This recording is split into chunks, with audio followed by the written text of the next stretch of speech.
Ya está, ¿va? Ahí está. Ok.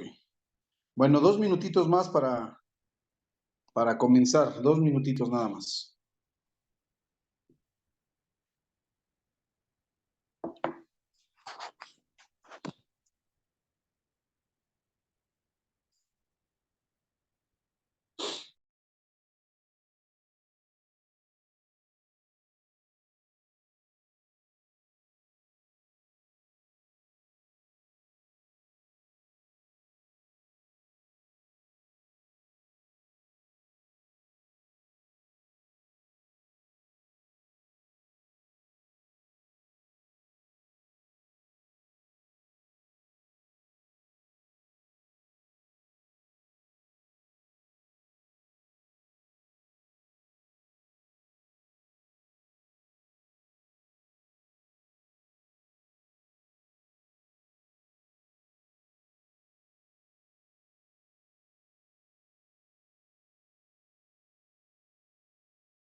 A ver, déjenme mandarles un aviso más a los que faltan, ¿sí?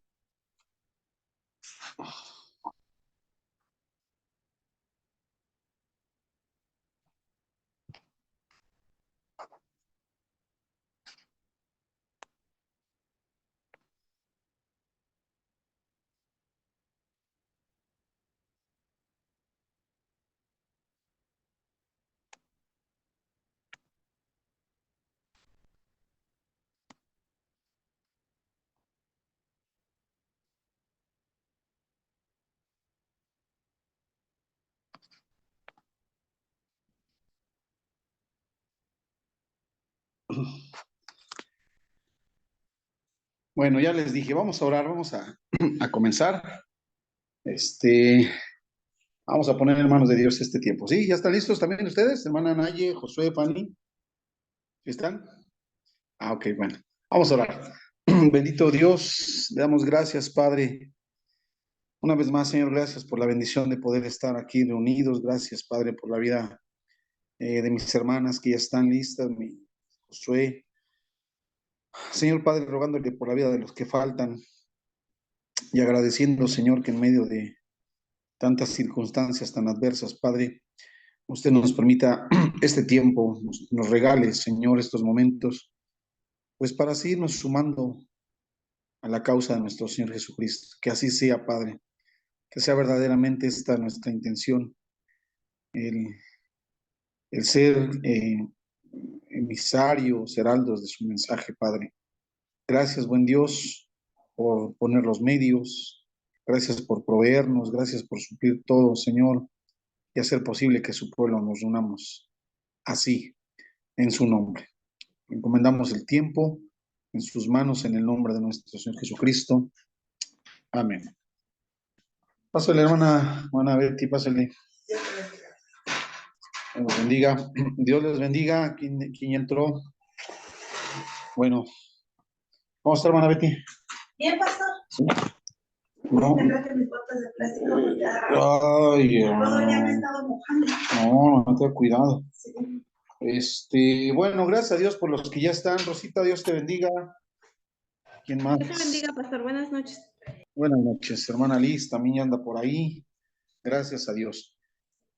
Vamos a continuar en exégesis y escatología de manera simultánea. ¿Qué le ha parecido, hermana Betty, esta dinámica de hacer las dos al mismo tiempo? Muy bien, pastor. Sí. Recordamos y nos explicamos, ¿no? Ok. Sí, está bien. Sí. Fanny anda por ahí, hijo. Ya se fue. Ah, ¿qué te ha parecido, Fanny? El Sí, campechanear de exégesis con... un poquito más difícil. Ahí sí. A la hermana Betty sí la acomodó y a ti se te hizo un poco más difícil.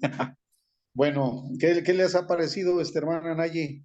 La dinámica de recordar las reglas, algunas cuestiones hermenéuticas y hacer ejercicios exegéticos, pero con escatología.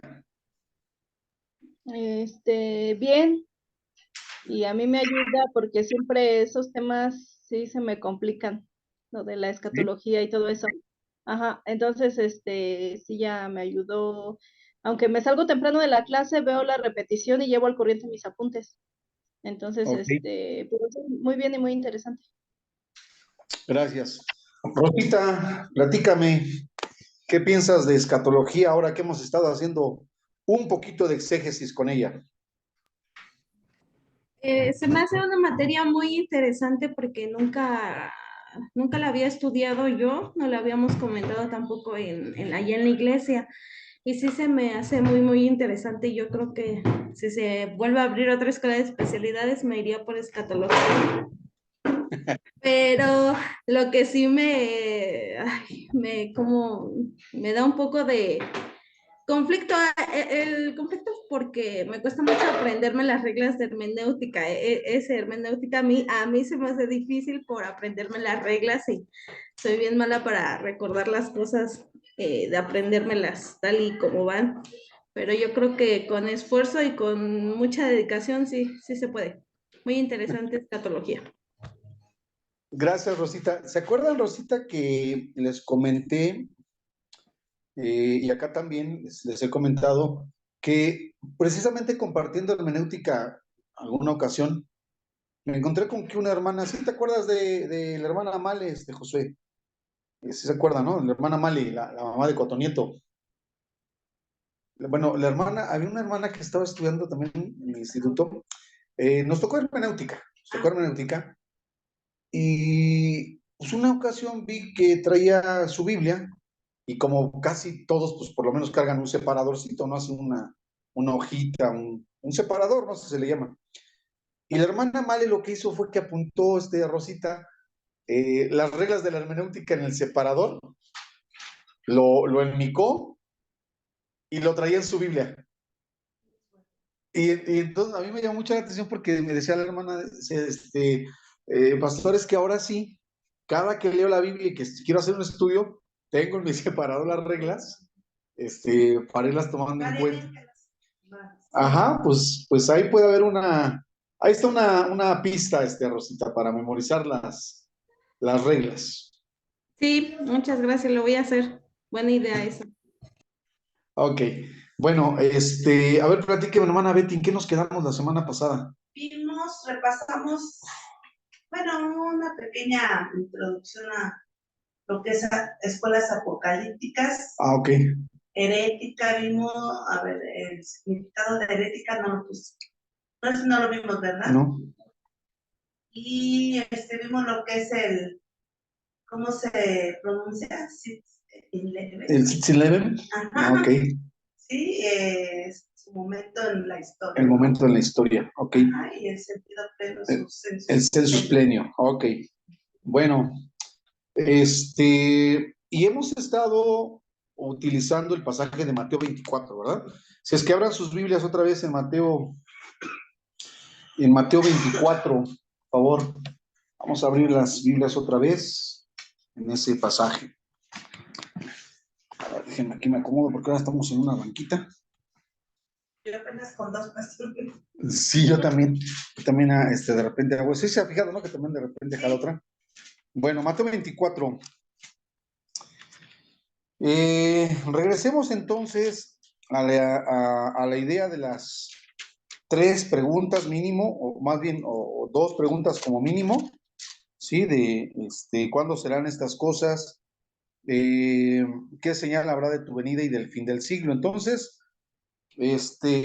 decíamos que sería cuestión a lo mejor también de buscar en este mismo pasaje las posibles respuestas qué frases responden a cada una de las preguntas, ¿no?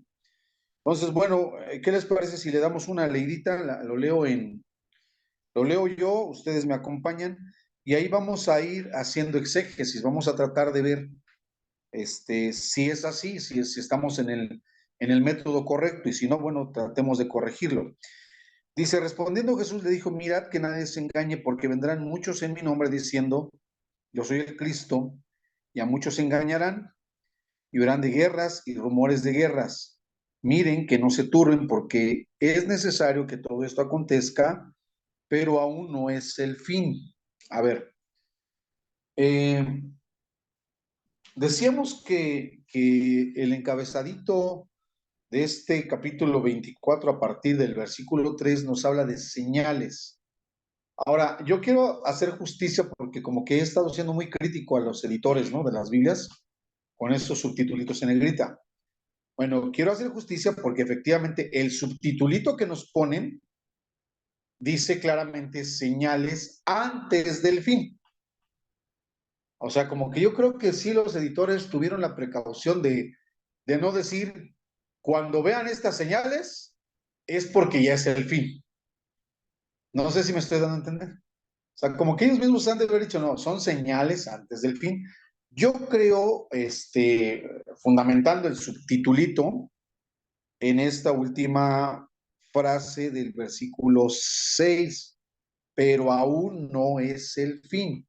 A ver, aquí vamos a también entrar a algo, hermanos, porque yo creo que los últimos acontecimientos nos puedan otra vez despertar esa cuestión escatológica. Bueno, primera, ya tiene creo que como 20 días que empezó la guerra allá en Israel, ¿no? Como 20 días más o menos, ¿no? De que empezó la guerra en Israel. Ustedes seguramente ya se enteraron de la catástrofe que pasó allá en Guerrero, en Acapulco, con el huracán Otis. El huracán Otis, ¿no? Está brutal. O sea, eso está terrible. Terrible. Nunca había entrado, nunca en la historia, al menos de México, o que yo sepa, nunca había entrado un meteoro categoría 5. O sea, se habían formado mar adentro, categoría 5, pero conforme iban llegando a tierras, se degradaban a categoría 3, 2, hasta acababan en tormentas tropicales. No, entró siendo categoría 5. O sea, es algo que solamente los que estuvieron ahí saben qué fue lo que pasó. Bueno, yo estoy cierto, hermanos, que otra vez nuestras redes sociales ya estarán por ahí, ¿verdad? Inundándose con estos comentarios apocalipticistas, con estos comentarios escatológicos, de que ya está. Bueno, si yo considerara que estas primeras palabras, en el acomodo de la pregunta respondieran a la primera, que es ¿cuándo serán estas cosas? Porque ahí termina el versículo 6, pero es necesario que todo esto acontezca, pero aún no es el fin. Tal vez en eso pudiéramos decir que está respondiendo Jesús a la primera pregunta. ¿Cuándo serán estas cosas? Es decir, ¿cuándo será la destrucción de Jerusalén? Ajá.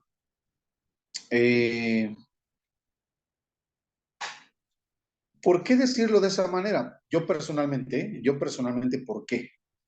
Bueno, porque esto sí ya es un acontecimiento que ya pasó. La destrucción de Jerusalén ya sucedió, fue en el año 70. Para cuando el Señor, a ver recuerden que que una cosa es cuando se escribe y otra es cuando Jesús da este discurso. Entonces, cuando Jesús da ese discurso, vamos a tomar los años oficiales, así como lo tenemos hoy, ¿no?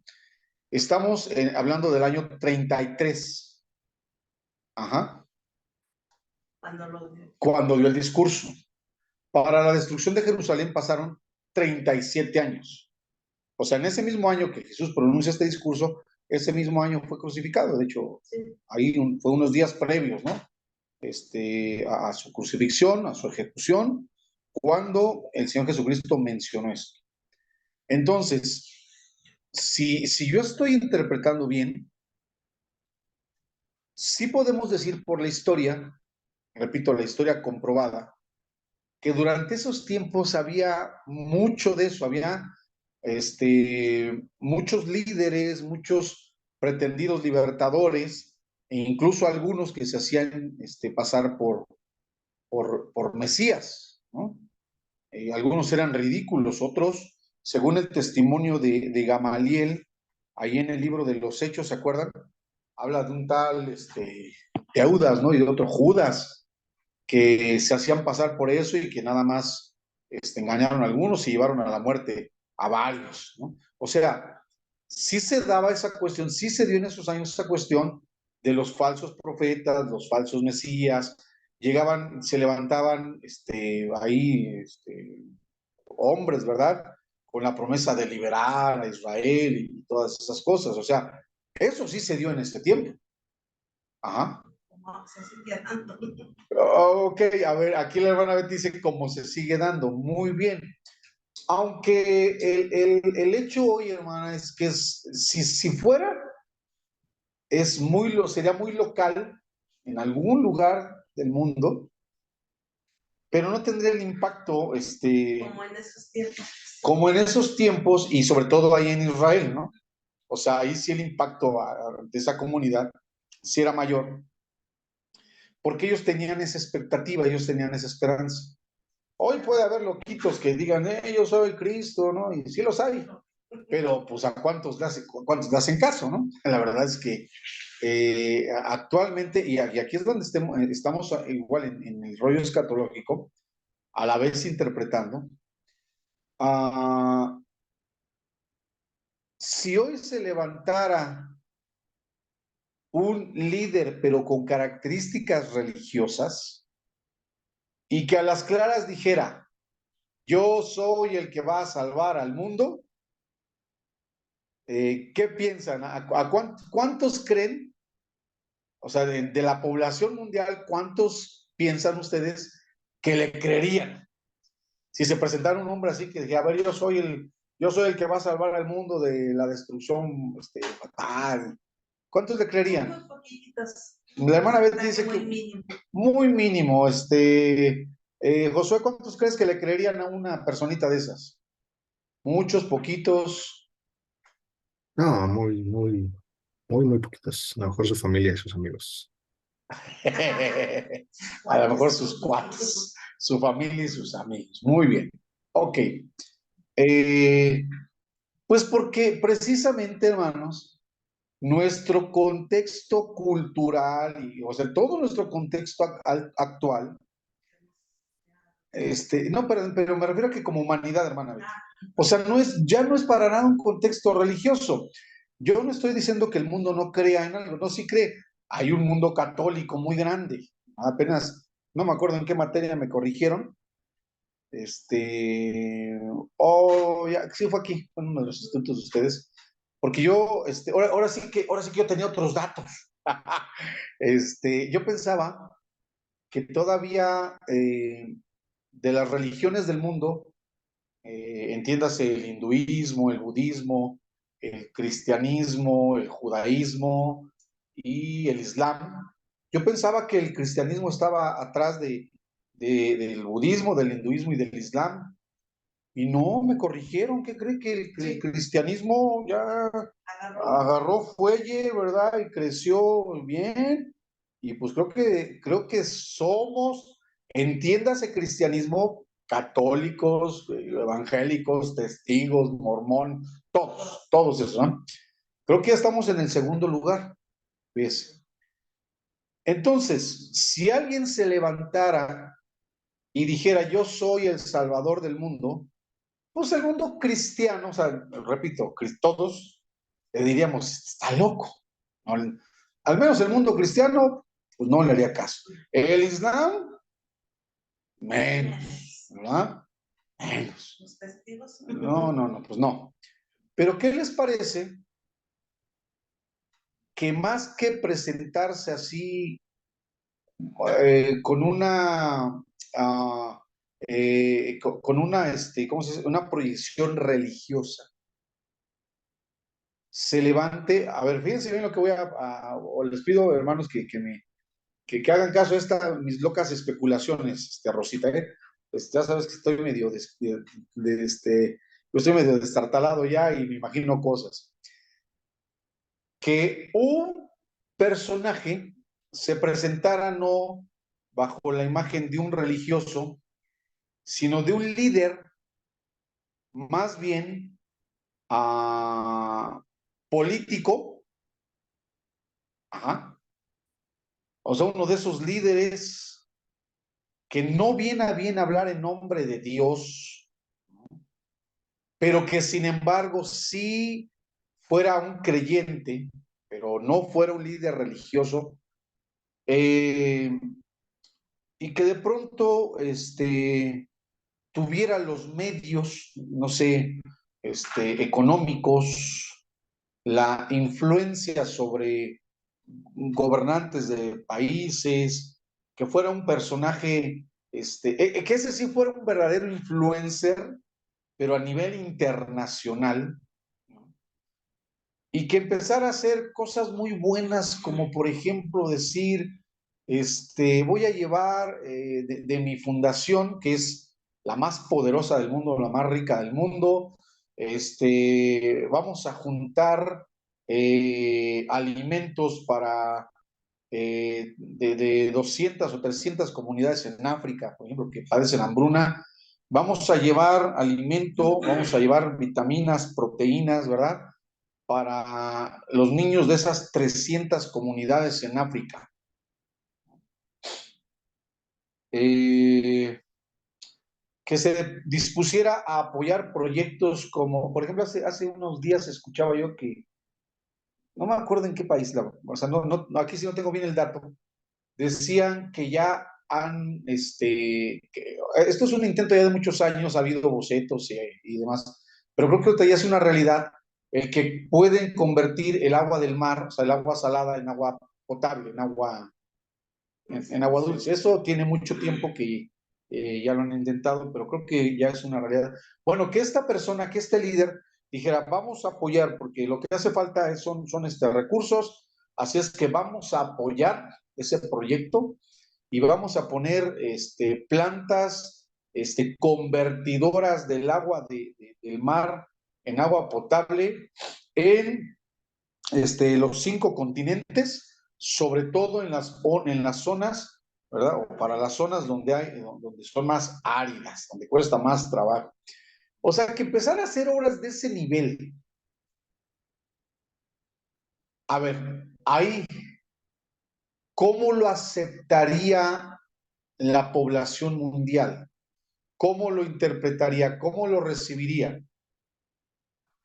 A ver, Rosita, ¿cómo crees que lo vería? ¿Cómo crees que el mundo vería un personaje de esos?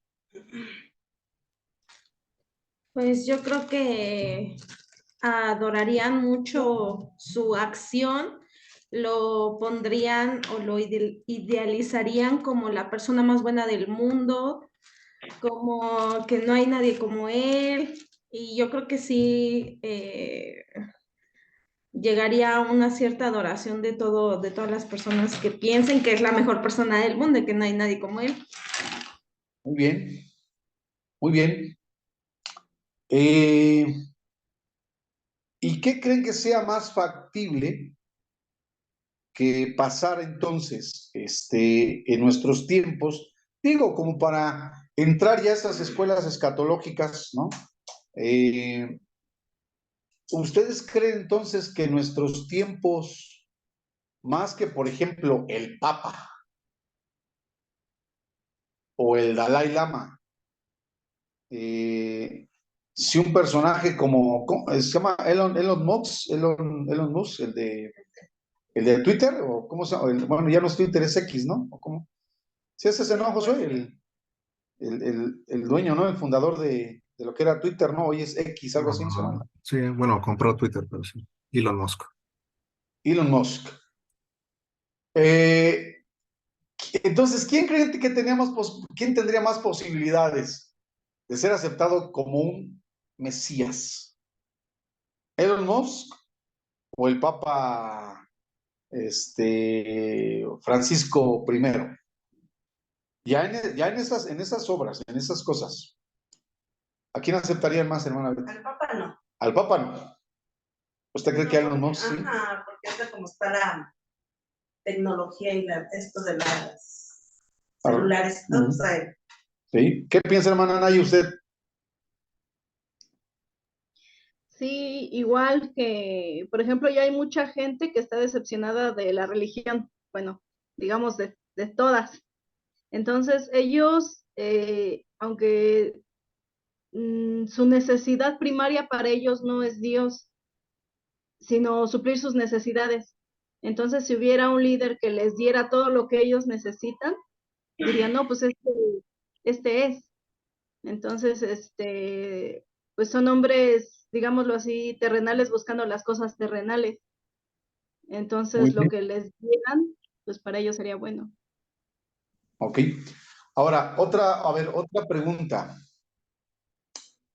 Eh, desde hace muchos años, en estas escuelas, en las escuelas premileniales, hermana Betty,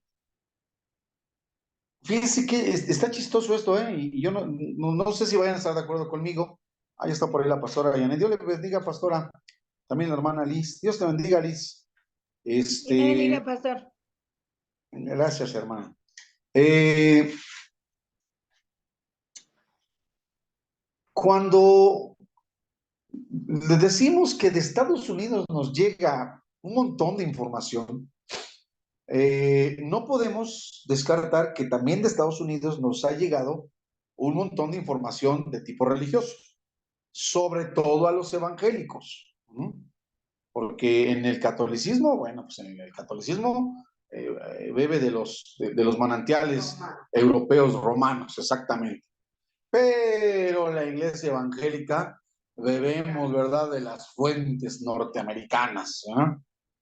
Todo lo que suena a Estados Unidos está chido, incluyendo las doctrinas que nos importan, o sea, que nos mandan de allá para acá. Fíjese, vete, Fanny, Josué, hermanos, todos los que están ahí, que pues yo desde la década de los 80 que empecé a leer estas cosas, toda la literatura que venía de allá, que no era español, buscaba al anticristo, bueno, buscaba al anticristo en el Vaticano, ¿sí? O sea, a las claras hubo muchos que dijeron que el anticristo era el Papa. Ajá. Después en un perfil político grosero, o sea, digo grosero porque esto lo especulaban o lo especulaban las iglesias cristianas de Estados Unidos, decían que el anticristo iba a venir de la Unión Soviética. No sé si lo llegó a escuchar, hermana Betty. no, pues no. Bueno, de la Unión Soviética, porque la Unión Soviética pues era, hasta antes de su desintegración, el país que le hacía la oposición más pesada a Estados Unidos por su arsenal nuclear y todo eso, además de que son socialistas, comunistas y son por antonomasia ateos. Entonces ellos decían que el anticristo iba a venir de Rusia. No faltó quién, hermanos. Yo sé que esto no lo recuerdan nadie de ustedes, ya lo digo en buena onda, porque pues nadie había nacido cuando en la URSS gobernaba, creo que fue el último presidente que tuvo la URSS, exacto, Mikhail Gorbachev. Y el presidente de la Unión Soviética, Mikhail Gorbachev, no sé si lo recuerdan o búsquenlo por ahí, va, era güero, pues al fin ruso, pero estaba pelón, sí, ¿verdad? La parte que enfrenté, estaba pelón, así como yo comprenderé, así como yo comprenderé. Ya grande, ¿no pasó? Ya grande, ya era viejito, pero además tenía un lunarzote, exactamente así como medio chuecón, aquí así, ¿no? Bueno, de verdad, hermanos, yo llegué a escuchar a alguien que decía que era la marca de la bestia porque la tenía en la frente, en un lunar, ¿no? Bueno, pasa la década de los 80 y se desintegra la URSS. El Papa Juan Pablo II hace muy buenas migas con Estados Unidos, viene aquí a América, vino a decir que México siempre fiel, ¿verdad? Bueno, entonces como que la atención ya se quita ahí del Vaticano y por supuesto de la URSS, se desintegra, pero entramos a la década de los 90 cuando el mundo árabe inaugura esa década con la invasión de Saddam Hussein a Kuwait, y ahí es donde se muestra lo peligroso, el poderío que tenían esas naciones árabes. Bueno, Estados Unidos los aplaca a bombazos, pero entonces se empieza a especular que el anticristo, o sea, ese ser malvado que puede gobernar al mundo, va a provenir del Islam, ¿no? Y fíjese usted que estoy diciendo esto porque Estados Unidos es muy chistoso, o sea, los Estados Unidos son muy ingeniosos y son muy chistositos. Fíjese como nunca nadie ha siquiera imaginado, o al menos que yo sepa, que de Estados Unidos se levante el anticristo. O si lo hubiera pensado, pastora Janet, si hubiera usted pensado que el anticristo se iba a levantar de Estados Unidos, O se vaya. o se vaya a levantar. ¿Verdad que no? No, no. Tú, Josué.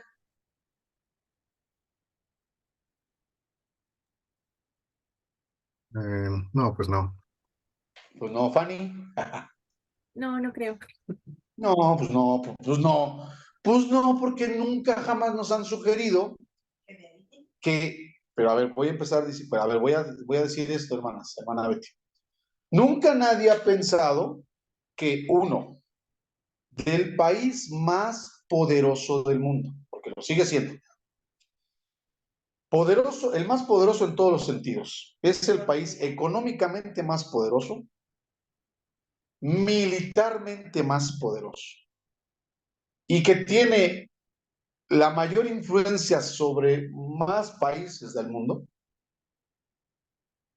pudiera levantarse un hombre, dice, o sea, que teniendo esos alcances, a ver, si allá se levantara un hombre con esos alcances, la economía más potente, el ejército y el armamento más poderoso, y además la influencia, porque mi hermana Betty, si usted viajara a Japón, sabiendo hablar portugués, ¿cree que, aparte del español, si usted hablara portugués, cree que tendría problemas para comunicarse en Japón si hablara español y hablara portugués? Sí. Sí. Rosita, si tú fueras a Japón sabiendo hablar francés y español, ¿crees que tendrías problemas para comunicarte en Japón? Si sabes hablar francés y español. Sí, Sí. Hermana Naye, si usted sabe hablar inglés y español, ¿cree que tendría los mismos problemas que la hermana Betty y Rosita para comunicarse en Japón? No, porque yo creo que en todos los países los enseñan a que hablen inglés. Exactamente, exactamente. ¿Y qué no esboza la Biblia en todos sus mensajes escatológicos? Que el anticristo se va a comunicar con todos los pueblos. Sí. Yo sé que alguien me puede decir, ay, no sé, hermano, pero hoy hay traductores y no sé qué. A ver, hoy. Pero el inglés tiene muchos años que es el idioma universal. Entonces, Estados Unidos tiene economía, ejército, armas, influencia y hasta el idioma que lo aceptan en todo el mundo. De ahí puede levantarse. ¿Qué le faltaría al anticristo para ser el líder mundial del nuevo orden mundial? ¿Qué le faltaría? Ahí está. Pero verdad que no hay ninguna teología escatológica que siquiera, o sea, proveniente de allá, ¿verdad que no? No, No, o sea, no sabemos pues no, de dónde se va a levantar. pues no sabemos, pero potencialmente no es más factible que se levantara de ahí. ¿O qué piensan, hermano? Estoy muy chiflado, hermana Rosita. No, hermano, está bien. Bueno, yo con esto, hermanos, quiero decirles que al final nuestras interpretaciones de estos primeros versículos que leímos, hablando de los falsos maestros, los falsos profetas, los falsos mesías, ¿verdad? Siguen dejándonos en un terreno en el que prácticamente es, o sea, imposible saber de dónde. Uh-huh. Lo que sí es un hecho es que esto sí se cumplió, les platicaba hace 3 semanas, allá en Jerusalén esto sí se cumplió, y esto está históricamente comprobado porque también les decía que uno de los historiadores más respetables de la época y del pueblo judío, que es Flavio Josefo, en su libro Las Antigüedades, dice que la desgracia de Jerusalén fue provocada por esos líderes ambiciosos que sedujeron, que enajenaron al pueblo de aquel entonces para hacerles creer que Dios ya los había levantado y que ya Dios los había liberado. Y entonces los judíos lo siguen y se lanzan esa sí fue una misión imposible, a quererse liberar de Roma. Y el resultado, pues fue catastrófico. Uh-huh. Pero entonces alguien me podría decir, los que están atentos aquí a la lectura que estamos haciendo, pero el hermano Samuel usted acaba de decir que el versículo 6 al final dice, pero aún no es el fin, entonces no podría referirse a eso, a la destrucción de Jerusalén. Bueno, vamos a seguir leyendo el 7. Porque se levantará nación contra nación, reino contra reino, y habrá pestes y hambres y terremotos en diferentes lugares, y todo esto será el principio de dolores. Ay, caray, aquí como que ya me meten a otro asunto, ¿no? Las pestes, los terremotos en diferentes lugares, como que sí ya no me estaría hablando de un plano local, sino más bien más internacional, ¿no? Porque, por ejemplo, en Israel, los pestes de ocasión, terremotos, Sí los hubo. todos esto. Sí, o sea, se han dado, ¿no? Pero en qué lugar ubicaríamos estas palabras de Jesús con respecto a las 3 preguntas, ¿no? Eso es lo que estoy diciendo. Bueno, a ver, vamos a seguir leyendo. Tal vez haya aquí alguna manera o alguna clave de interpretación. Dice el 8, y todo esto será al principio de dolores. Entonces los entregarán a tribulación y los matarán y serán aborrecidos de todas las gentes por causa de mi nombre. Muchos tropezarán entonces y se entregarán unos a otros y unos a otros se aborrecerán, y muchos falsos profetas se levantarán y engañarán a muchos, y por haberse multiplicado la maldad, el amor de muchos se enfriará. Mas el que persevere hasta el fin, éste será salvo. Y será predicado este evangelio del reino en todo el mundo para testimonio a todas las naciones, y entonces vendrá el fin. A ver.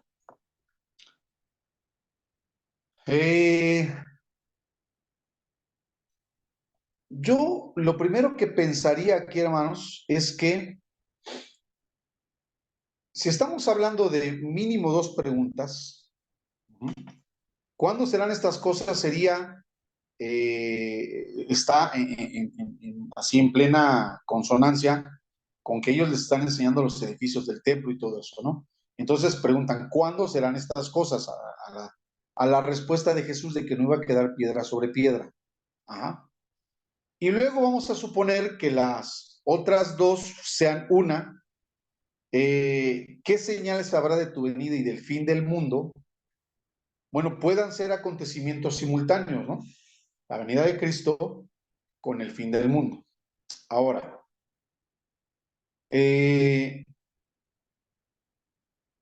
si yo especulara, aquí me voy a meter en la especulación y me voy a arriesgar con ustedes, me voy a arriesgar con ustedes, hermana Betty. Me voy a arriesgar con ustedes a que me digan, no invente, hermano Samuel, o sea, ahora sí que no invente. No se pase, no esté usted queriendo manipular el texto, pero me voy a arriesgar, me voy a aventurar a hacerlo, ¿sí? Si yo les dijera que estos versículos, a partir del 7 y hasta el 14, son respuesta a la segunda pregunta. Ajá. Y que de hecho, los versículos 4 al 6 fueran una introducción a uno y otro tema. Es decir, el 4, 5 y 6 es una advertencia general, tanto para lo que va a sucederle a Jerusalén, como para lo que va a suceder en el fin del siglo, en el fin del mundo. Ajá. Es una advertencia que aplicaría para las dos situaciones. Luego dije, del 7 al 14 sería una respuesta a la segunda pregunta. Es decir, si yo me aventuro a decir que Jesús está contestando primero la segunda parte de la pregunta que dice, ¿qué señales habrá de tu venida y del fin del siglo? Y entonces responde Jesús, se levantará nación contra nación, reino contra reino, habrá pestes, hambres, terremotos en diferentes lugares, y todo esto será solamente el principio de dolores. Entonces los entregarán a tribulación, los matarán, serán aborrecidos todas las gentes por causa de mi nombre. Muchos tropezarán entonces y se entregarán unos a otros y unos a otros se aborrecerán. Muchos falsos profetas se levantarán y engañarán a muchos, y por haberse multiplicado la maldad, el amor de muchos se enfriará más. El que persevere hasta el fin, este será salvo. Y será predicado el evangelio del reino a todo el mundo para testimonio a todas las naciones, y entonces vendrá el fin. Hasta ahí yo me aventuro a decir que es respuesta a la segunda pregunta. ¿Sí? Déjenme terminar. Ahora déjenme terminar antes de que me apedreen. ¿Sí? Antes de que saquen las resorteras y todo. Sigo leyendo. 15. Por tanto, ya ese por tanto, a mí me hace pensar que los regresa al momento presente. Cuando vean en el lugar santo la abominación desoladora del que habló el profeta Daniel, entre paréntesis de nuestras traducciones, dice el que le entienda, entonces los que están en Judea huyan a los montes. El que esté en la azotea no descienda para tomar algo de su casa, y el que esté en el campo no vuelva atrás para tomar su capa. Más ay de las que están encintas y de las que críen en aquellos días. Oren pues que su vida no sea en invierno ni en día de reposo, porque habrá entonces gran tribulación, como no la ha habido desde el principio del mundo hasta ahora, ni la habrá. Y si aquellos días no fuesen acortados, nadie sería salvo. Mas por causa de los escogidos, aquellos días serán acortados. Entonces, si alguno les dijere, miren, aquí está el Cristo, miren, ahí está, no le crean, porque se levantarán falsos cristos, falsos profetas, y harán grandes señales y prodigios de tal manera que engañarán, si fuere posible, aún a los escogidos. Ya les he dicho antes, así que si les dijeren, miren, está en el desierto, no salgan, o miren, está en los aposentos, no le crean, porque como el relámpago que sale del oriente y se muestra hasta el occidente, así será también la venida del Hijo del Hombre, porque donde quiera que estuviere el cuerpo, allí se juntarán las águilas. Yo sigo insistiendo, hermanos, porque terminé aquí la lectura, ya se dieron cuenta, porque en nuestras Biblias editadas aparece otra división, ¿no? La venida del Hijo del Hombre. Pero bueno, a mí me parece que esto podría estar un poquito atrás, o sea, terminaría un poquito atrás. A ver, si yo dijera entonces que del versículo 15 hasta el 26, Jesús está respondiendo ahora sí a la primera pregunta. ¿Cuándo serán estas cosas? ¿Cuándo va a ser destruido este templo? ¿Y cuándo va a ser destruida Jerusalén?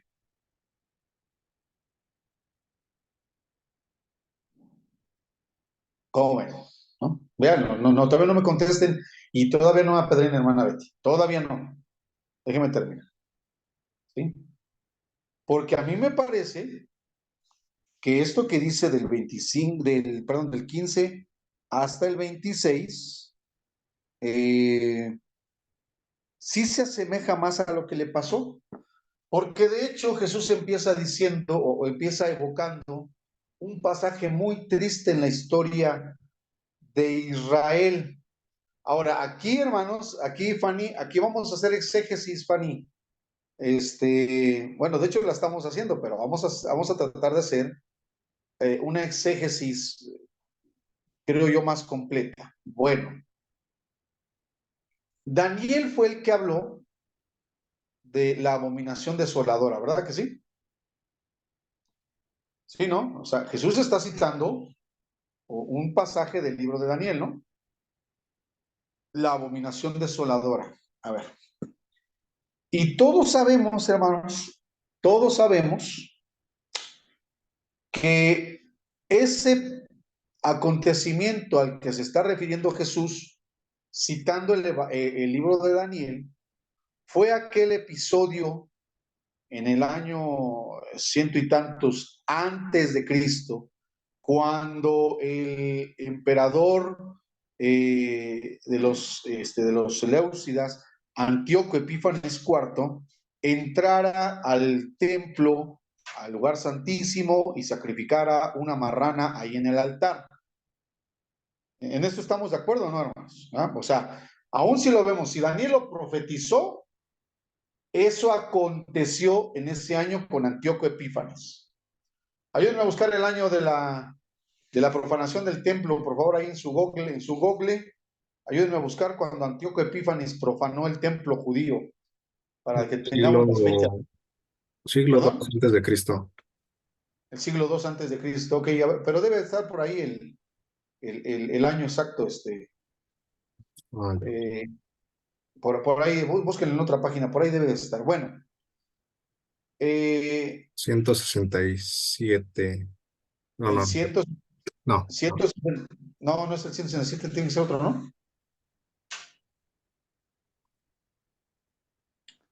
Bueno, la rebelión macabea, por ahí véanlo, en la rebelión macabea, la rebelión de los macabeos.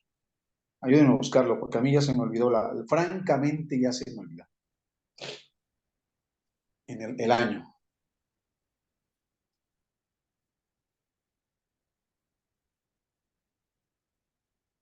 Bueno, el caso es que todos saben y todos han interpretado que ese acontecimiento es aquel que profetizara Daniel. En el 168, ¿no? 168, sí, por ahí dice que es el 168, 167, ok. Está bien, hermana Betty, gracias. Gracias, Josué. Por ahí así es, ¿verdad? Cuando Antíoco Epífanes profana el templo, la abominación desoladora.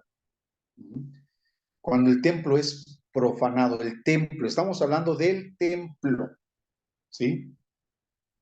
Y entonces Jesús les dice, cuando pues vean en el lugar santo la abominación desoladora de la que habló el profeta Daniel, el que le entienda, recuerde, ¿sí?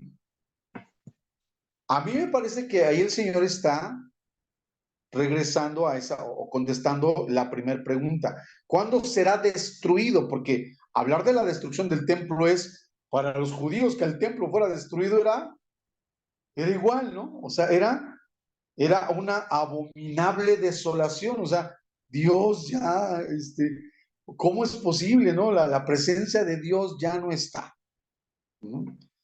Y empieza a describir una escena, me parece a mí, más de tipo local, o sea, me refiero ahí, a esa tierra. Empieza a ¿Por describir qué dice los de Judea? los de Judea. Huyan, cuando vean que ya pasó eso, huyan. Los que estén en la azotea, no bajen. ¿Mm? El que está en el campo, no vuelva. Pobres de las que están embarazadas y de las que están criando. Oren que su huida no sea en invierno, ni en día de reposo. O sea, todo está dirigido al pueblo judío, ¿no? A mí me parece. Por su día de reposo. Por su día de reposo, por Judea, etcétera, ¿no? Bueno, habrá gran tribulación, cual no ha habido desde el principio del mundo hasta ahora ni la habrá. Aquí la palabra mundo no significaría y no estaría en el contexto ni en la inercia de algo mundial. O sea, aquí lo que está diciendo, lo que van a vivir aquí, nunca antes lo ha vivido en la historia, o sea, nunca, desde que se inició el mundo, nunca Jerusalén ha estado como va a estar. Ni aún recordando las terribles invasiones asirias y babilónicas, ¿verdad? Porque Jesús está hablando del fin. Cuando la invasión babilónica a Jerusalén no fue el fin. De hecho, regresaron, ¿no? Pero Jesús está hablando de un fin final. Para ellos. Para ellos, porque de hecho, hermana Betty, hasta hoy, hermanas, ustedes lo saben, de hecho, hasta hoy no se ha vuelto a levantar el templo. No hay reconstrucción del templo hasta hoy. ¿Sale? O sea, a mí me parece que el Señor Jesucristo está contestando esa pregunta y ahí es el fin. Se acabó. Sí, Esta pregunta, no sé. sí, adelante. ¿Y por qué ahora todos usan los que suben aquí al Facebook, los y todo? pastores que conocemos algunos, usan todo esto para estos tiempos? Pues no sé, a ver, hermana Betty. La hermana Betty pregunta. Esa pregunta no me atrevía, pero dije.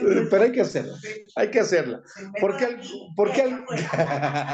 ¿Por qué algunos pastores están utilizando estos versículos para hablar de eso? Bueno, yo creo que por eso estamos aquí tratando de hacer exégesis, tratando de ver lo que dice el texto, ¿no? Estamos tratando de contextualizar. A ver, antes de que saquemos conclusiones, hermana Betty, yo de entrada a su pregunta puedo decirle, pues que todo lo ubican, o sea, todo Mateo 24, todo completito, o sea, lo proyectan hacia el fin del mundo. Y no toman en cuenta un principio exegético que dice, ¿verdad?, que hay que considerar el objetivo del autor del que escribiera el libro. Ajá, esa es una regla, Rosita, ¿verdad? Hay que tomar en cuenta el objetivo o el propósito del libro. Si Mateo, empezamos diciendo, Mateo le escribe a los judíos, puedan ser a uno o a otro grupo o a los dos, a los judíos conversos para reafirmar su fe en Jesús el Mesías, a los judíos que no lo son para decirles Jesús es el Mesías, o a los dos grupos. ¿Cuál es el propósito de Mateo al llegar a este capítulo? Bueno, uno, advertirles, tanto a unos como a otros. A los judíos conversos, a ver, ya por favor, hermanos, despójense de su idea de que Dios habita en este templo, porque lo va a abandonar. A los judíos inconversos les va a decir, ustedes están poniendo su esperanza en esto, en esta gloria de Jerusalén, pero esto se va a acabar como lo profetizó Daniel. ¿Vale? ¿Qué estoy haciendo? Estoy valiéndome Bueno, sí estoy utilizando una regla, pero además, creo yo, estoy contextualizando porque ese fue el propósito de Mateo, ¿no? Escribirles a los judíos. Ok. Ahora, bueno, déjenme terminar de leer el capítulo. Y entonces, si me permiten leerlo de esta manera, me voy a regresar al versículo 27. Aunque aquí mi Biblia Reina Valera, editada por Sociedades Bíblicas, me ponga un subtitulito entre el 28 y el 29, yo arbitrariamente, no tomando en cuenta a los muy respetables editores de Sociedades Bíblicas, voy a leer desde el 27. ¿Sí? Dios le bendiga, mi hermano Bisuet, mi hermana Mauri. Dios les bendiga. Entonces leo del 27 en adelante. Porque como el relámpago que sale del oriente y se muestra hasta el occidente, así será también la venida del Hijo del Hombre. Porque donde quiera que estuviera el cuerpo muerto, ahí se juntarán las águilas. E inmediatamente después de la tribulación de aquellos días, el sol se oscurecerá y la luna no dará su resplandor, y las estrellas caerán del cielo, y las potencias de los cielos serán conmovidas. Entonces aparecerá la señal del Hijo del Hombre en el cielo, y entonces lamentarán todas las tribus de la tierra, y verán al Hijo del Hombre viniendo sobre las nubes del cielo con gran poder y gran gloria, y enviará a sus ángeles con gran voz de trompeta, y juntará a sus escogidos de los cuatro vientos desde un extremo del cielo hasta el otro. De la higuera aprendan la parábola, de la higuera aprendan la parábola. Cuando ya su rama está tierna y brotan las hojas, saben que el verano está cerca. Así también ustedes, cuando vean todas estas cosas, conozcan que está cerca a las puertas.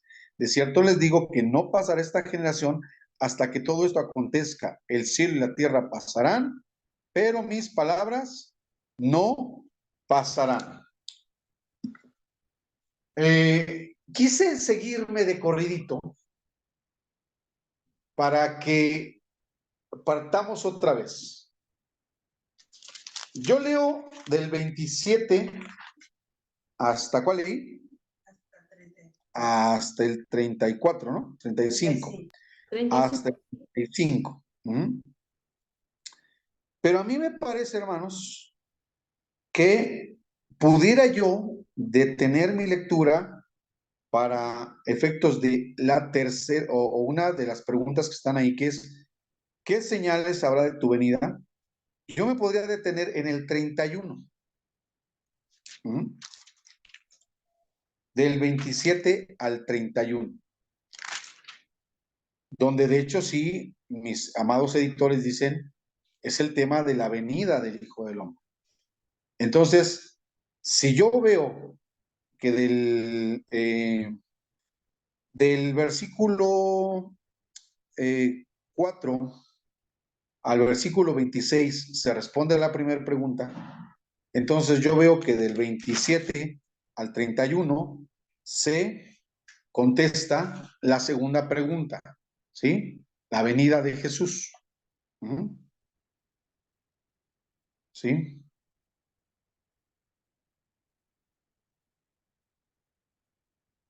Aquí quiero detenerme, hermanos, para que nos contextualicemos en algo. Esto ya está, aquí estamos hablando de redacción. A ver, no quiero que les duela la cabeza, pero vamos a llevarnos tranquila. Nos hace falta aquí un cafecito, hermana Betty. Porque allá los hermanos, todos en sus casitas tienen sus cafecitos. Mateo está haciendo una torta de suadero, está echándose de duro se la ha vuelto Mateo está comiéndose o sus tacos de alambre, seguramente. Pero aquí no tenemos nada, hermano. Aquí hay que traer algo, hermano. No, Naveti, bueno. Una cosa es el discurso pronunciado en el año 33, el discurso pronunciado, y otra cosa es la redacción escrita, probablemente ya pasado el año 70. ¿Sí, hermanos? O sea, yo quiero que ustedes ubiquen, porque a ver, Fanny, aquí estamos en exégesis, Fanny, por favor. Ubícate aquí en esto, así, aquí sí ponte bien busa. Mira, hay algo en exégesis que se llama la crítica de las formas. Apúntate por ahí, eso, Fanny, apúntense eso por ahí, para que investiguen qué es la crítica de las formas. Como yo no sé hablar más que español y eso mal, ¿verdad? La palabra, o sea, la frase en alemán, ustedes la van a encontrar cuando busquen la crítica de las formas, les va a salir la frase en alemán. Yo se las voy a pronunciar como entiendo, así como se escribe, y como la pronunciaría yo, así tal cual en el español. La Formenskirche, algo así. Formenskirche, que es la crítica de las formas. La crítica de las formas es una materia de la exégesis, es parte de la exégesis, que se encarga precisamente de estudiar, de investigar cómo se fue formando el texto. O sea, desde que lo escribiera el evangelista Mateo, ¿sí? Recuerden que estamos hablando aquí de que el evangelio original de Mateo, pues quién sabe dónde haya parado, seguramente ya no existe porque el tiempo se lo ha de haber, lo ha de haber destruido, pero hay copias y copias y copias, más copias y copias y copias, de tal manera que gracias a Dios tenemos un amplio acervo de copias, ¿verdad?, del evangelio de Mateo, que nos permiten hoy leer este evangelio. Ok. Pero resulta, hermanos, que entre la primera vez que Mateo lo escribiera, debemos entender, hermanos, que cuando Mateo escribe su evangelio, ya no está ahí a los pies de Jesús, o no está como una especie de reportero. Bueno, hubiera sido que Mateo hubiera estado, como hoy, hubiera tenido un celular y hubiera estado acompañando a Jesús los 3 años y grabándolo, así lo está grave y grave, y bueno, se hubiera quedado exactito, tal cual, qué dijo primero, qué dijo después, cómo contestó, así literal. Pero eso no ocurrió, eso no pasó, ¿verdad? Para que Mateo se escriba, tienen que pasar mínimo 37 o 38 años. Todo esto se toma en cuenta, Fanny, para la exégesis. O sea, cuando Mateo escribe, ya va a escribir no a manera de una narración exacta. Es que primero contestó esto, luego contestó lo otro, luego contestó aquello, así como si fuera un cuestionario. Mateo simple y sencillamente escribe, redacta, entre lo que se acuerda y lo que escucha de la comunidad cristiana ya de ese tiempo, lo que se conoce como los dichos y hechos de Jesús, ¿sí? De los dichos y hechos de Jesús, que ya corrían por todo Jerusalén, por Judea y todo eso para el año 70, Mateo toma. No sé si aquí se acuerdan, hermanos, a ver, y Fanny también apúntense aquí apunten otra cosa. Busquen, Fanny sobre todo busca e investiga qué es el documento Q. El documento Q.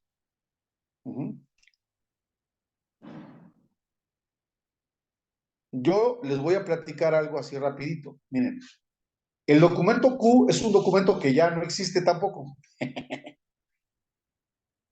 Pero sí se sabe que existió y que era una colección de hechos y dichos de Jesús, de una historia de Jesús, que no llegó a ser evangelio, que no llegó a estar, ¿verdad?, en los escritos apostólicos, pero que este documento Q ya circuló en ese tiempo y que del documento Q se valió, por ejemplo, Marcos para escribir su evangelio y Mateo se vale de Marcos para escribir el suyo.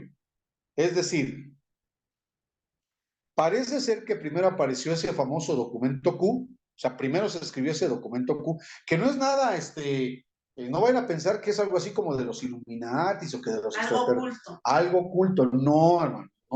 No son como el código Da Vinci, nada de eso. No, no, no. Se le llama documento Q porque eh, eh, lo toman de la palabra alemana QL, que significaría fuente. Ajá. Entonces, eso era una colección de dichos y hechos de Jesús, que lo había hecho la comunidad. Y que de ese hoy llamado documento Q, repito, toma Marcos para escribir su evangelio. Y luego Mateo toma de Marcos. ¿Sí? Investíguenlo, hermano, para que no digan, el hermano Samuel, ¿quién sabe qué comió ahora? ¿Qué comió? Porque ya saben que el hermano Samuel no fuma.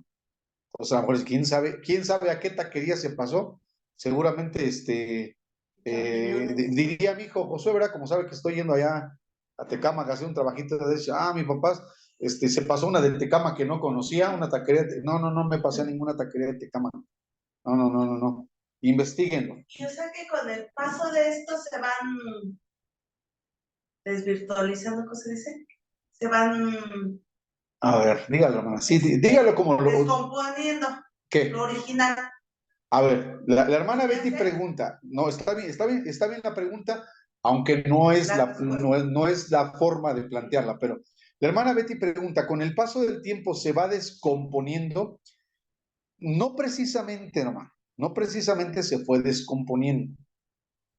Más bien, la crítica de las formas se vale de todos los manuscritos que hay hoy, que son, gracias a Dios, son cientos o hasta miles, tal vez ya lleguen a 1000 manuscritos. Y entonces ellos ven que un manuscrito está redactado de una forma, otro está acomodado de otra forma, lo van acomodando por siglos, lo van acomodando por regiones, y entonces la crítica de las formas se trata de eso, decir, a ver, ¿cómo se fue formando el texto hasta quedar como lo tenemos hoy nosotros?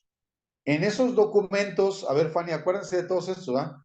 En esos documentos, primero que conocemos como el Textus Receptus, apunten eso, el Textus Receptus, que se entiende fue el primer, o sea, su nombre en español sería el texto recibido, que se valió de algunos papiros, códices se conocían en aquellos tiempos. De ahí por ejemplo, Casiodoro de Reina hace su traducción en el 1569 basándose en lo que hoy se conoce como el Textus Receptus, porque nada más en ese tiempo, en el siglo XV, XVI, pues había pocos pergaminos, pocos papiros, pocos códices, y Casiodoro de Reina hace una obra monumental con lo poquito que tenía. Bueno, resulta que después del siglo XV, sobre todo en los siglos XVIII, XIX, hay una explosión así en la arqueología y más en el campo cristiano, ¿verdad? Que les da por empezar a buscar más y más y más. Entonces, siglo XVIII, XIX y XX se descubren un montón de códices, un montón de papiros.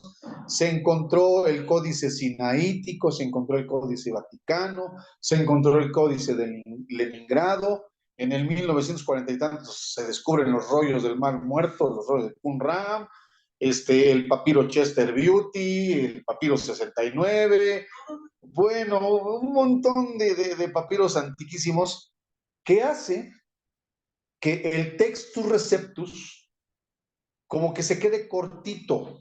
O sea, se queda corto porque el Textus Receptus nada más había sido formado, repito, de los documentos de aquel entonces. Y con todos los documentos que se encontraron después, se formó lo que hoy se conoce como el Textus Criticus. Apunten ahí, el Textus Criticus, o el texto crítico. Es ese texto crítico, o el Textus Criticus, el que utilizan hoy, por ejemplo, las nuevas las nuevas traducciones de la Biblia, como la Dios habla hoy, la nueva versión internacional, la nueva traducción viviente, o sea, todas las traducciones dinámicas de nuestros tiempos ya no se basan en el textus receptus, sino en el textus criticus. Ajá. ¿En qué año se...? El textus criticus, la verdad no me acuerdo, hermana Betty. Me pregunta la hermana Betty que cuándo se formó el textus criticus, pero es del siglo XX, es en el siglo XX ya. Pero ahí, o sea, ahora que lo investiguen, ya no es difícil. Ahí, Ya no con eso. si lo googlean ahí revolada, van a ver. Ustedes comprueben que todo esto que estoy diciendo sí es neta, hermano. No, o sea, no crean no crean que pasé a comer tacos de tripa. No. Estoy consciente de lo que estoy diciendo. Bueno, y eso, hermanos, o sea, esa crítica de las formas, pues nos hace leer, nos ayudan un poquito a ver que de repente, pues, aquí parece ser que esta parte del Evangelio se escribió primero y luego esta parte del Evangelio se escribió después. O sea, es un trabajo monumental de los sabios, pero que a nosotros nos ayuda bastante para entender que no necesariamente, así la forma en la que está estructurado, por ejemplo, Mateo 24, quiere decir que así debió haber sido. O sea, es que Jesús parece que contestó primero en una cosa y luego se fue a otro tema y luego a otra.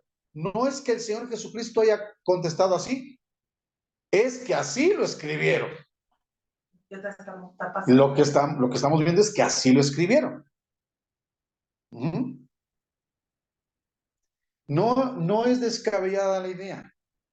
Si yo le pidiera ahorita a la hermana Betty, fíjense bien, la hermana Betty, porque la tengo aquí de frente, sí, veo que tiene su cuaderno y todo, y si yo le dijera a la hermana Betty, a ver, hermana Betty, por favor, ¿me podría usted escribir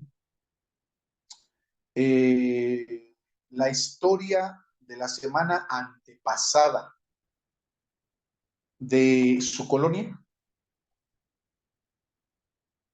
Nada más de su colonia. Y le estoy diciendo de la semana antepasada, o sea, no le estoy diciendo de hace 40 años. Bueno, yo creo que en la redacción mi hermana Betty pudiera hacer una muy buena investigación, pudiera decirme, lo más interesante fue que robaron la farmacia de la calle 2, ¿verdad? Que el cablebús se quedó parado el día martes, ¿verdad? Y que al revisar su escrito dijera, pues sí, hizo un muy buen trabajo, pero ¿qué cree que pero ya me di cuenta que la hermana Betty puso primero el asalto de la farmacia de la calle 2, aunque en realidad fue primero la descompostura del cablebús. ¿Sí me explico? Sí. Eso no quiere decir que esté mal, o sea, que sea falsa la información. Simple y sencillamente la hermana Betty lo redactó así, ¿verdad? A lo mejor su motivación fue redactar primero lo que le pareció más importante o más significativo como un asalto, ¿verdad? Y a lo mejor hasta lo describe, ¿no? Es que en el asalto, digo, Dios nos guarde, ¿verdad? Pero no sé, balacearon, murió alguien, ¿no? Y en la descompostura del cablebús, pues nada más, pues estuvo ahí, se marearon, son 15 minutos parados. Entonces la hermana Betty lo acomoda por orden de importancia, de trascendencia o por lo que a ella le pareció que era más impactante y puso el otro acontecimiento después, aunque cronológicamente haya sido primero la descompostura del cable voz. Algo así pasa, hermanos, cuando se redactan documentos de esta índole. O sea, si pasan en los contemporáneos, también pasa. Y por eso le digo, hay una ciencia que se llama la crítica de las formas que nos ayuda a ubicar esto. No estoy justificando, ni con esto estoy forzando, mi interpretación de Mateo 24. Yo solamente les estoy diciendo que muy probablemente la manera de redactar de Mateo, ¿verdad?, fue así. Contestó, pone primero qué va a pasar en la destrucción de Jerusalén, qué va a pasar en la segunda venida y qué va a pasar en el fin del mundo. Es una manera de redactar, ¿sí? Porque lo otro, ya se fueron todos, hermana, mire, ya me dejaron todos. No. Ya se fueron, miren. No, miren todos. Aquí estoy. Ya regresó Rosita. De repente vi todo oscuro, dije, ¿qué vamos a apagar la luz? No, pero no, es aquí. Ahí está. Ok, bueno. Porque la otra manera de interpretarlo sería leer de corrido todo, ¿sí? Pueden hacer igual esta interpretación así, Fanny. Sin títulos, ¿no? Sí, léanlo de corrido sin títulos y traten de interpretar,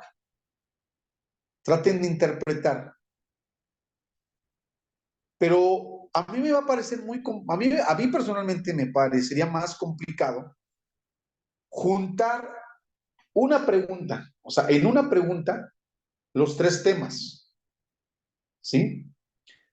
O sea, yo no veo la forma en la que todo Mateo 24 de corrido conteste a la pregunta de cuándo serán estas cosas, cuando la pregunta de cuándo serán estas cosas se refiere a cuándo no va a quedar piedra sobre piedra.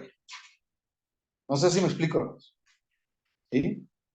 O sea, si yo le quito su valor histórico al texto, es decir, que Mateo no les quisiera contestar o Mateo hiciera pensar que no les iba a contestar a los discípulos cuándo iba a ser la destrucción del templo, sino que todo Mateo 24, a partir del versículo 3 y hasta el final, solamente se refiriera tanto a la segunda venida como al fin del mundo. Yo personalmente no veo sentido porque recuerden, hermanos, que los escritores tuvieron destinatarios primarios. Ajá. O sea, estamos diciendo que Mateo le escribe a los judíos. Entonces, Mateo redacta una pregunta que hacen los discípulos y entonces Mateo estaría contestándoles, pero ni a los discípulos, ni a los judíos conversos, ni a los judíos inconversos. Nos estaría contestando a nosotros, si es que estamos en el fin de los tiempos, nos estaría contestando nada más a nosotros, y luego entonces el texto de Mateo no tendría razón de ser para ellos. No sé si me explico. ¿Sí me estoy dando a entender, mis hermanitos? ¿Sí? Eso por un lado. Y por otro, entonces, ¿cómo es que sí, efectivamente, incluso los futuristas, hermana Betty, o sea, incluso los premilenialistas y futuristas dicen, y esta profecía sí se cumplió porque en el año 70 después de Cristo, Jerusalén fue destruida. O sea, entonces, los futuristas, premilenialistas, de repente sí acceden a la escuela preterista apocalíptica. O sea, como diciendo, sí hay algo que se cumplió en el pasado. Ahí es donde yo veo las incongruencias de interpretación. ¿Sí me explico? ¿Sí, Fanny? No es tan complicado, hermanos, ¿sí? Nada más es cuestión de ver las reglas, Rosita. ¿No? O sea, es ver las reglas, es decir, a ver, los escritores, pues no nos escribieron en primer lugar a nosotros. Los escritores de la Biblia le escribieron en primer lugar a alguien de sus tiempos. ¿Sí? Sí, porque es a ellos. Es a ellos, en primer lugar. No escribirle a los que van a vivir dentro de 2000 años, porque no pensaban que iba a ser. Exactamente. Esperan pronta la venida del Señor. Exactamente, ¿sí? Y en segundo lugar, aunque sí ya Jesús podría haber especulado, había esbozado que él iba a regresar, entonces, pero para ellos, para los judíos de aquel tiempo, la segunda venida de Jesús era inminente, o sea, ellos no estaban pensando, ni siquiera cuando Mateo redacta su evangelio en el 70 o poquito después del 70, Mateo no estaba pensando que iba a ser en el año 2000, ¿verdad que no? O sea, ellos, esos cristianos del primer siglo, tienen la clara convicción de que Él va a regresar y va a regresar prontito. ¿Sí? O sea, ellos no estaban pensando en que las bombas nucleares y que lo que está pasando, y que no es nada. Ellos simplemente decían, Él va a regresar. Y lo único que nos narra Mateo, así digo, no digo lo único, o sea, lo que narra Mateo, la respuesta de Jesús es, bueno, fíjense bien, porque nada más nos hemos remitido ahorita a Mateo 24. Jesús les dice, guárdense de los falsos profetas, de los falsos maestros, de los falsos mesías. La venida del Hijo del Hombre va a ser como el relámpago, o sea, ni cuenta te vas a dar. Va a ser como en los días de Noé. Pero además, si yo me sigo al capítulo 25, ¿sí? Donde aquí otra vez mis amados redactores de la Reina Valera 60, ya como si me dijeran, ¿verdad? Ya se acabó aquí el mensaje escatológico, ¿eh? Ya a partir de aquí empiezan las parábolas. A ver, yo les diría, no, síganse de corrido. ¿Qué parábolas son las que se mencionan en el 25? Las 10 vírgenes, los talentos y el juicio de las naciones. A ver, entonces, después de que Jesús les advierte tanto a ellos como a los que han de vivir o hemos de vivir la segunda venida y el fin del mundo, que sean como las vírgenes prudentes, porque esa parábola aplica tanto para ellos como para nosotros, ¿sí? La parábola de los talentos nos dice, ponte a trabajar, o sea, está en vela y ponte a trabajar. Eso aplica tanto para ellos como para nosotros.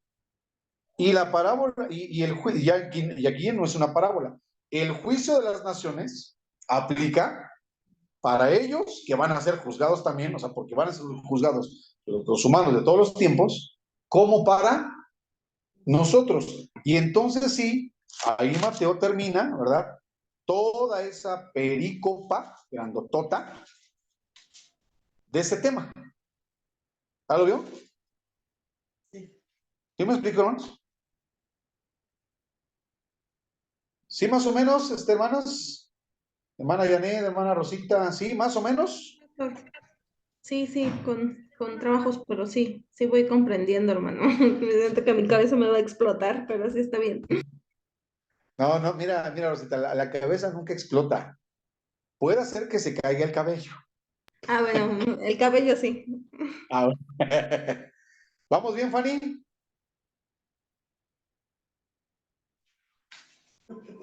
Sí, pastor, todo bien. ¿Segura? Ok, ¿quién anda por ahí? Mi hermana Mauri, Dios le bendiga. Pues vea la repetición, hermana, para que se contextualice, pero lo que alcanzó a escuchar. Oh, hermana. Ay, pues hay que analizarlo una y otra vez para que se quede claro, porque no, a la primera no. Así, no, ya, yo ya llevo muchas vueltas, hermano.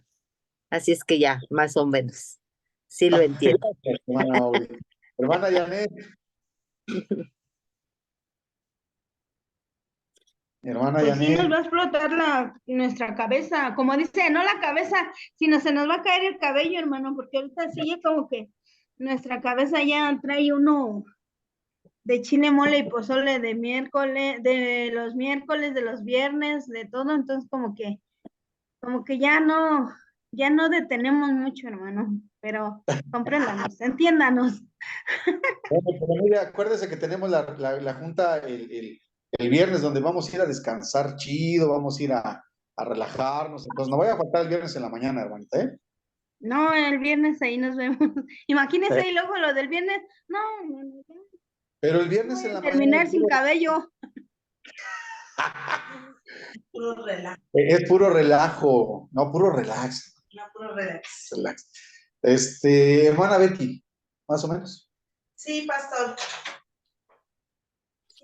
¿Sí? ¿A usted no le va a explotar la cabeza? No, porque como desea, ¿cómo es esa palabra? Tenemos que verlo, ese texto largo, desde De hecho, desde el 23, ¿eh? Sí, Desde ajá. los AIS. O sea, La pelícopa, la pelícopa. que es de un texto largo, ¿no? Ujú.